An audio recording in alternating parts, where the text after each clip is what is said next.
ઘણા રૂપિયા બનાયા, કોઈ નેતા નહીં કે 2 રૂપિયા બનાયા, હું છાતી ઠોકીને કહું છું 2 રૂપિયા બનાયા, રાજકારણમાં રૂપિયા બનાયા. સાંભળ્યું ને નેતાજી શું બોલી ગયા? ટીવી સ્ક્રીન પર દેખાતા આ નેતાજીનું નામ છે વિપુલ પટેલ, જેઓ ખેડા જિલ્લા ભાજપના પૂર્વ પ્રમુખ અને ખેડા જિલ્લા દૂધ ઉત્પાદક સહકારી સંઘના હાલના ડિરેક્ટર છે. Nadiad area college retired staff એસોસિએશનના રજત જયંતિ મહોત્સવના કાર્યક્રમમાં વિપુલ પટેલ મુખ્ય મહેમાન હતા. કાર્યક્રમમાં જ્યારે મંચ અને માઇક મળ્યું તો નેતાજીના દિલની વાત મોં પર આવી ગઈ.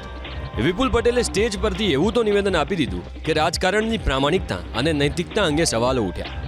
શું કહ્યું વિપુલ પટેલે, આપ પણ ધ્યાનથી સાંભળજો.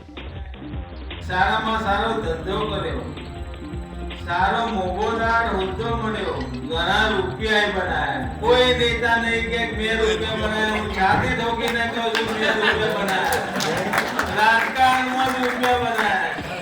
આવા કોઈ નેતા નડિયાદમાં ખેડા જિલ્લામાં કોઈ નહીં મળે, કારણ કે જે મળે ઘેર ભરે બહાર હાલે.